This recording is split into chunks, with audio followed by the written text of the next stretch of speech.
Here was number 4. Results. Results. Every once in a while, you got to take a measure, see how you're doing with these 3 pieces: philosophy, attitude, activity. Now we take a measure called results. What is the results at the end of the day, the results at the end of the week? You can't let too much time go by without checking. When time goes by, 6 years I'd been out there working when I met my teacher, Mr. Schoaf. Schoaf said, well, Mr. Rohn, let's just go through a little summary here. He said, in the last 6 years, how much money have you saved and invested? Let's go through a little tab list here. How much money have you saved and invested the last 6 years? I said, what? 0. He said, you have messed up. You remember these notes. I like that. You've messed up. He said, who sold you on that plan? I thought, my gosh, the man's right. I'm a nice guy. I bought the wrong plan. What if you were 50 and broke, right? Didn't need to change countries. Bought the wrong plan. What a sad scenario that would be. Schoaf said, these questions, let's go through some results. He said, how many books have you read in the last 90 days? I said, what? 0. Wisdom of the world available? Change your life, change your future? Wisdom of the world available? Develop any skill you want? Earn the kind of income you want? Have all the treasures you want, equities you want, relationship with your family that you want, everything that you want available, and the wisdom of the world to help you get it? Haven't read any books in the last 90 days. My teacher said, Mr. Rohn, you have messed up. I'm telling you, you've got the deal.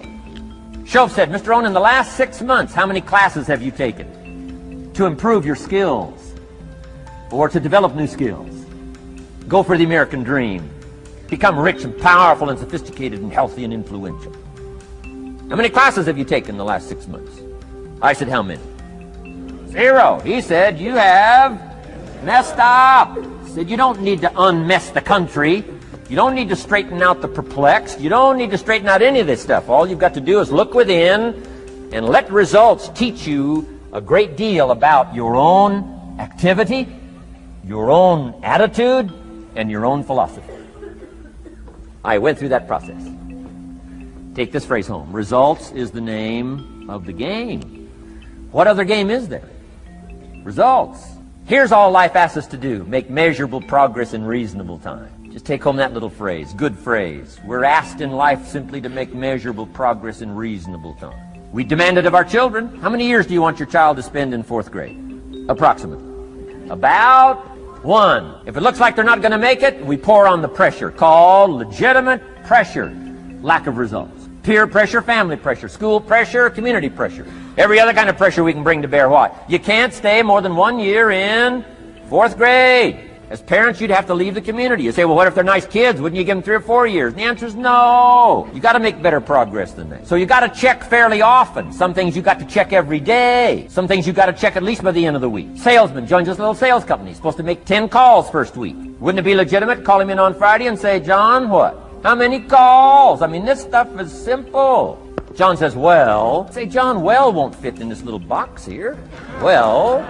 Now John starts with a story. You say, John, I made this little box so small so a story won't fit. I don't need a story. I need what? A number. A number. What will a number tell me? Everything. John's supposed to make 10 calls. What if he made 20? Say, wow. Wow. We got somebody. What if he only made 1 call? Will that tell us something about John's philosophy? And the answer is yes. Will it tell us something about his attitude? Of course. Will it tell us something about his disciplines? Of course. And if he wants a lesson in life change, all he has to do is be willing to face numbers and come up with the results that will teach you to either celebrate if you got good results or fix whatever needs to be fixed in your philosophy, attitude, activity called discipline. You don't need to go anywhere else. I do believe in affirmations. They are valuable as long as you affirm the truth, because it says in ancient scripts, the truth, what? Will set you free. Free to do what? Amend your errors and pick up new disciplines. That's what the truth is for, to help us amend our errors and pick up the disciplines for life change. That's what the truth is for. So I do believe in affirming the truth. If you're broke, best thing to affirm is, I am broke. You put that up on the refrigerator where you can see it every day. I mean, that's how you do that. Now, if you need a little additional affirmation, you just put up there, I'm 40 and broke. I mean, you know, that ought to do it. And if you need just a little more, put up there, I live in America and I'm 40 and broke. That's enough to turn your life around. It says, hey, something is wrong. Somewhere I have messed up. And I'm telling you, if you'll start with that, it's called the process of life change. And it doesn't matter how small the process is to start. One discipline starts it. And then one discipline feeds another, feeds another. And the first thing you know, you've got this whole cycle in an upward positive motion. And it's called life change. change. It's called income change, called health change, relationship with your family change, equities unprecedented that you can have in numbers that will stagger the imagination if you do not curse what's available and start amending what's possible to get the results that you want. I don't think I can put it in any better. That's it. Kids can do it. Teenagers can do it. Parents can do it. Managers can do it. Right? Government officials can do it. Anybody can do it. Anybody can do this stuff. It's called personal change. Results is the name of the game. Success is a numbers game. Good note to make. Success is a numbers game. You got to go for the numbers. You got to understand what the numbers are.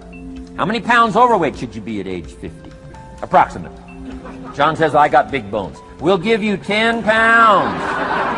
10 pounds for big bones. Otherwise, come on, John. 20 pounds, 25 pounds, shouldn't we turn on the caution light at work and at home? Blinking caution lights, and this is what's that caution light? So John's up about 20, 25 pounds. We got the blinking light going at home, got it going here at work. To remind him what? Wrong numbers. 35, 40 pounds, red light. Blinking at home. Somebody says, what's that blinking red light? Say, John's up about 40 pounds. 50 pounds, we got the siren. What's that siren at home and at work? John's up about 50 pounds. Cholesterol, almost out of control. Come on. Success is a numbers game. I'm asking you to be mature enough to start checking your own numbers. How many books have you read in the last 90 days? Transform your life. Become cultured, powerful, sophisticated, healthy, influential, all the rest of the stuff you want. How many books? How many classes? How committed are you to taking what's available and turning it into equities unprecedented, since we live in a country that there's been no such country in the last 6,500. If you'll pick up that process, ladies and gentlemen, I'm telling you, it's called life change of the best order. All learning is state dependent. All learning is state dependent. This is the thing. Information combined with emotion becomes a long-term memory. We know that. Okay. And we know this because ultimately the expert's not always the person on the podcast or on stage. You are your own expert. Mm-hmm. So genius leaves clues. Okay. Genius leaves clues all the time. So when somebody's exceptional in some area, there's a method behind the magic, including for your own self. Okay. So you don't remember all names, but you certainly don't forget all names. Now, go and deconstruct that, decode that. Usually the names you remember are names you're motivated to. Okay. You're somebody that is attracted to somebody that can be good for their business, yes. Right? So there's emotion there. So emotion tied to information becomes a long-term memory. Because here's the thing, is there like a song or fragrance or food that could take you back to when you were a kid? Absolutely. Because information tied with that emotion becomes a long-term memory. But here's the thing, back in school, what was the primary emotion we felt? Boredom, right? Half the room is bored, the other half is confused. But on a scale of 0 to 10, what's boredom? Zero. Information times emotion. If the emotion is 0, what's anything times 0? 0. And you wonder why you forgot the presidents, the capitals, the periodic table, all the things we learned in school, because the emotion level was very weak. Wow. Right? That's why entertainment is so powerful, because education, maybe empowerment is here. Entertainment is way up here because of that emotion. But when you can infuse emotion into the learning process. Andy Gallagher is my business partner. Love her. She is really good. She was going through a very tough time personally a number of years ago. We were in Phoenix. We were doing a seminar. I had to leave, catch a plane somewhere. And she said, before you leave, could we get together maybe for a cup of coffee? Could you, I want to talk to you. And I said, sure. So we went across the road to a coffee shop. And we were sitting there. And she said, could you give me 2 or 3 ideas that I could do every day that would help me through this? I said, sure. I didn't know what I was going to tell her, but I knew I would tell her something.